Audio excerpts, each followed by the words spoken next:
Hello Laptech learner, please like subscribe and share my channel. तो आज का जो टॉपिक है वो है red cell indices. Red cell indices का मतलब क्या होता है, जब हम अपना आरबीसी काउंट करते हैं पूरा, जब हमारा एक सीबीसी काउंट होता है तो क्या होता है, यहाँ पर हम रेड सेल इंडाइसिस देखते हैं। मतलब कि there are 3 different red cell indices calculated from, हम 3 इंडाइसिस के बेस पर HB concentration, PCV means hematocrit value देखकर और टोटल रेड सेल काउंट देखकर हम ये रेड सेल इंडाइसिस से ये पता करते हैं कि हमारा किस टाइप का एनीमिया है। मींस एनीमिया की कंडीशन में जब हमें एनीमिया हो जाता है, रेड सेल्स मींस जब हमारी आरबीसीज कम हो जाती हैं, उस टाइम पे हम अपना रेड सेल इंडाइसिस परफॉर्म करते हैं। मतलब हमारे कुल जो भी हम सीबीसी काउंट करते हैं, सीबीसी की जब हमें रिपोर्ट मिलती है तो हमारे पास रेड सेल इंडाइसिस का पूरी लिस्ट आती है। तो हम उस लिस्ट से क्या पता करते हैं कि हमें किस टाइप का एनीमिया है। तो देखते हैं रेड सेल इंडाइसिस में किस टाइप के कितने चीज़ें आती हैं, क्या चीज़ें होती हैं। ठीक है, सबसे पहले आता है एमसीवी। एमसीवी क्या होता है, mean cell volume. Mean cell volume का मतलब क्या होता है यहाँ पे, this is the average volume of a red cell because the size of the red cell is a very small, it is expressed in femtoliter. ये एक average volume of a red cells का, RBCs का average volume होता है because RBCs क्या हो जाती है यहाँ पे, बहुत छोटी हो जाती हैं और इसको हम फेम्टोलीटर में एक्सप्रेस करते हैं। ठीक है, इसकी जो यूनिट है वो है femtoliter. MCV can be calculated HCT percentage value. जब हम पीसीवी डिटरमाइन कर लेते हैं, पीसीवी जब हमारी रिपोर्ट आती है तो पीसीवी मल्टीप्लाई 10 अपॉन में total RBC count in a million, जो हमारा टोटल आरबीसीज होता है मिलियंस में होती हैं, ये कैलकुलेशन से हमारी एमसीवी आ जाती है, mean cell volume. Normal value होती है 78 to 94 फेम्टोलीटर।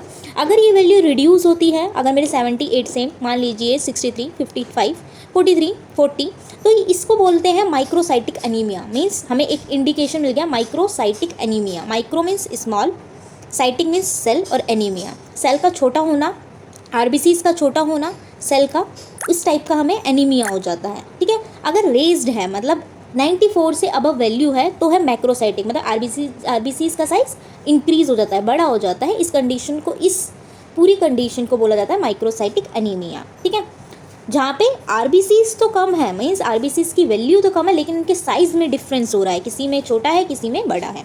सेकेंड आता है MCH. MCH means the mean cell haemoglobin. Mean cell haemoglobin it is the average Hb content of the red cells. ये क्या होता है, ये हमारा आरबीसीज जो भी हमारे हीमोग्लोबिन का एवरेज है ये। ठीक है, वहाँ पे हमारा ओनली आरबीसीज था एवरेज वॉल्यूम, यहाँ हीमोग्लोबिन एवरेज वॉल्यूम है because the amount is a very small.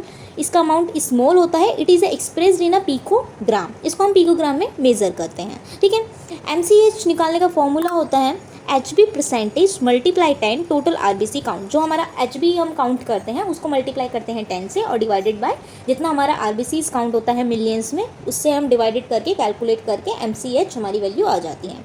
Normal value जो होती है 27 to 32 पिकोग्राम होती है। MCH is a raised in a macrocytic anaemia. MCH हमें इंक्रीज अगर दिखता है तो मैक्रोसाइटिक एनीमिया डेफिशिएंसी हो जाती है, अगर रिड्यूस है तो हाइपोक्रोमिक एनीमिया हो जाता है। ठीक है, एमसीएचसी थर्ड आता है हमारा एमसीएचसी, जिसमें कि हमारा मीन सेल हीमोग्लोबिन कंसंट्रेशन, इसकी फुल बोल सकते हैं मीन सेल हीमोग्लोबिन कंसंट्रेशन, मतलब this is the average HB concentration per unit volume of PCV. ये क्या होता है, एवरेज होता है एचबी और पीसीवी मीन्स एमसीवी का, पीसीवी का। ठीक है, तो इसका निकालने का प्रोसेस क्या होता है कैलकुलेशन का, the MCHC is equal to MCH, जो हमारा प्रीवियसली मैंने एमसीएच हीमोग्लोबिन कंसंट्रेशन निकाली उसको मैं डिवाइडेड करूँगी सेल वॉल्यूम से, एमसीवी से डिवाइडेड करूँगी मल्टीप्लाई 100, तो ये मेरी परसेंटेज में वैल्यू आएगी। ठीक है, इसको हम परसेंटेज में मेज़र कर लेते हैं या फिर ग्राम्स पर लीटर में। नॉर्मल वैल्यू जो होती है 32 to 38% होती है। अगर इसकी वैल्यू नीचे मतलब मीन्स बिलो आएगी, 32 से 20 आ गया, 15 आ गया, तो हमें पता चल जाता है, एक तरह से इंडिकेशन मिल जाता है आयरन डेफिशिएंसी और हाइपोक्रोमिक एनीमिया उस पेशेंट को हुआ है। ठीक है, ये था overview of the cell indices का। ठीक है, आगे आपको कोई भी डाउट हो प्लीज़ कमेंट में कि मैम मुझे यहाँ पे डाउट है, और आपको किसी भी चीज़ के लेक्चर के नोट्स चाहिए प्लीज़ कमेंट में कि ये मैम आप इस पर आप फुल वीडियोज़ बनाइए, मैं पक्का बनाऊँगी। Thank you and promote my channel. Bye.